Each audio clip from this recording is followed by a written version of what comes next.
Olá, povo de Deus, quinta-feira da segunda semana da Quaresma, 4 de março de 2021.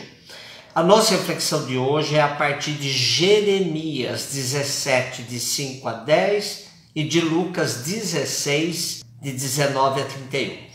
Voltamos a nos encontrar com o nosso profeta Jeremias, de família sacerdotal, que atravessou o século VII para o VI a.C., dos anos 650 a 580 a.C. Trata-se de um tempo extremamente conflituoso para o povo de Israel, pois nesse tempo é que se dá o exílio para a Babilônia. O tempo do cativeiro é extremamente rico para o aprofundamento da fé no Deus único e na definição da identidade de povo. Tempo de crise pode ser sempre, quando bem vivido, um tempo de evolução, de amadurecimento, de redefinições nos caminhos escolhidos na vida. Inúmeros textos bíblicos foram relidos à luz do cativeiro e outros foram aí mesmo produzidos. A frase inicial do nosso texto de hoje pode nos assustar pela sua forma tão direta de denunciar as fontes falsas de segurança. Maldito aquele que confia no homem e conta somente com a força humana, afastando o seu coração do Senhor.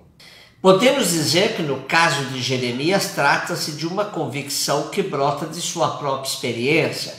Perseguido, injuriado, difamado por tantos, Jeremias pôde dizer em alto e bom som: maldito o homem que confia em outro homem e que põe nele sua segurança. Porém, vejamos que também o profeta alerta para quem coloca sua confiança em si mesmo e não em Javé. Javé, sim, é a nossa única fonte de confiança. Por isso, contrapondo à maldição, temos também uma bem-aventurança. Bendito o homem que confia no Senhor, que tem no Senhor a sua esperança. No melhor estilo sapiencial, como aparece no primeiro salmo, temos a comparação do justo com a árvore plantada à beira-rio. É como a árvore plantada perto da água, diz Jeremias, a qual estende as raízes em busca de umidade. Não teme quando vem o calor e a sua folhagem fica sempre verdejante. Não sofre com a seca e não deixa de dar frutos. E Jeremias continua a nos ensinar que a verdadeira confiança está no Senhor, pois até mesmo nosso coração, que para eles era centro das decisões e da afetividade humana, pode nos trair. Diz ele: nada mais enganador que o coração, tantas vezes perverso. Quem o pode conhecer? O Senhor.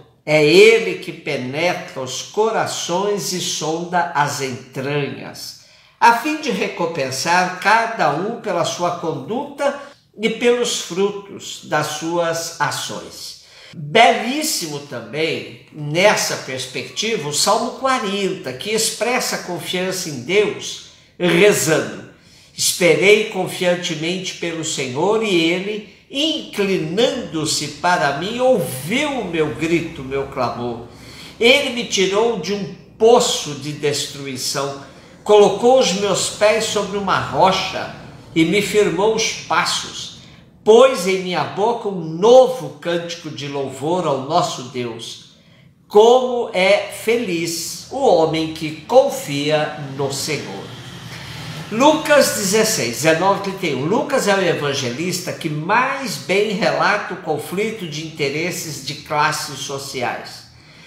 Se tomamos o material próprio de Lucas, isto é, aquilo que aparece somente no seu evangelho, não em Marcos e Mateus, percebemos que a situação social é retratada de maneira mais dura e crua.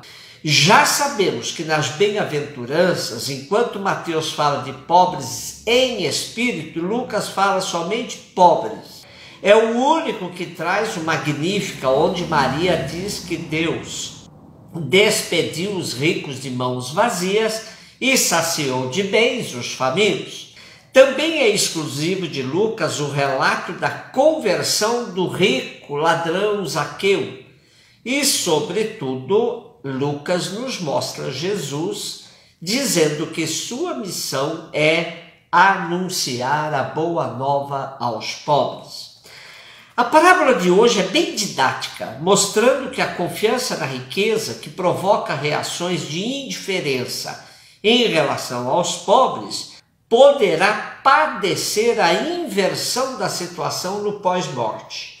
Observemos que o rico não é descrito como alguém mau, perverso, mas sim indiferente frente à situação dos pobres.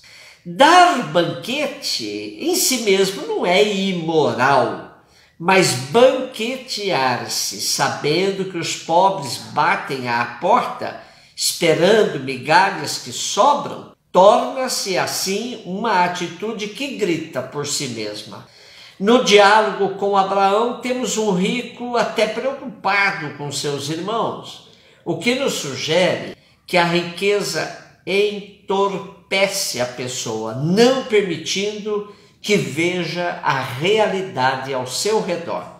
Interessante observar também que Lucas, ao denunciar o abismo que há entre salvos e condenados no pós-morte, revela o abismo social que há entre ricos e pobres. E pela argumentação deduz-se que o rico seja um judeu observante da lei, pois ele chama Abraão de pai e recebe de Abraão a alerta de quem quer se salvar precisa seguir Moisés e os profetas, a lei e a profecia. E por fim, a parábola revela a necessidade de se acreditar na ressurreição, realidade negada pelos saduceus, aristocracia judaica da época. Lázaro é um pobre silencioso que tem o consolo dos cães que vêm lamber suas feridas. Não há uma reação do pobre, nem em vida e nem depois da morte. A parábola passa-nos a sensação de que somente Deus é o consolo dos pobres. E nesse aspecto combina com a leitura de Jeremias, que maldiz o homem que confia em outro homem e que se deve apenas depositar a esperança no consolo que vem de Deus. A pandemia desmascarou ainda mais a desigualdade social na qual está mergulhado o nosso país. O desemprego já era bem alto antes da pandemia, por meio de uma política econômica desastrosa do governo.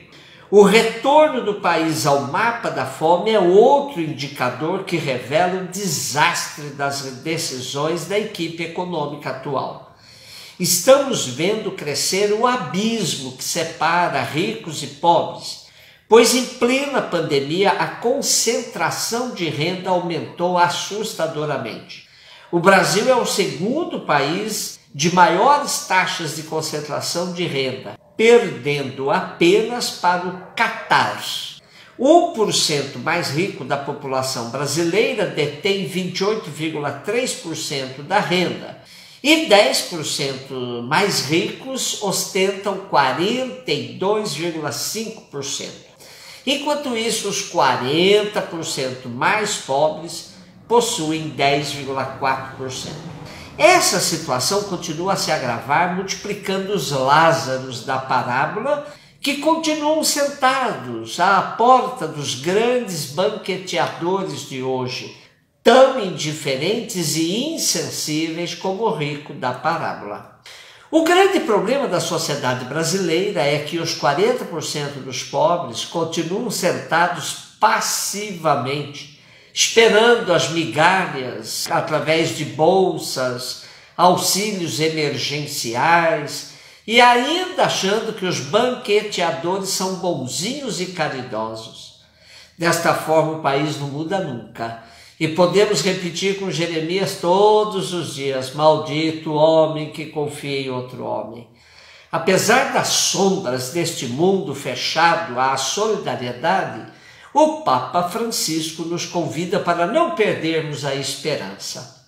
Diz assim: convido à esperança que nos fala de uma realidade que está enraizada no fundo do ser humano, independentemente das circunstâncias concretas e dos condicionamentos históricos em que vive. Fala-nos de uma sede, de uma aspiração, de um anseio de plenitude, de vida bem-sucedida, de querer agarrar o que é grande, o que enche o coração e eleva o espírito para coisas grandes como a verdade, a bondade, a beleza, a justiça e o amor. A esperança é ousada, diz o Papa. Sabe olhar para além das comodidades pessoais, das pequenas seguranças e compensações que reduzem o horizonte, para se abrir aos grandes ideais que tornam a vida mais bela e digna. Caminhemos na esperança. Um beijo no seu coração.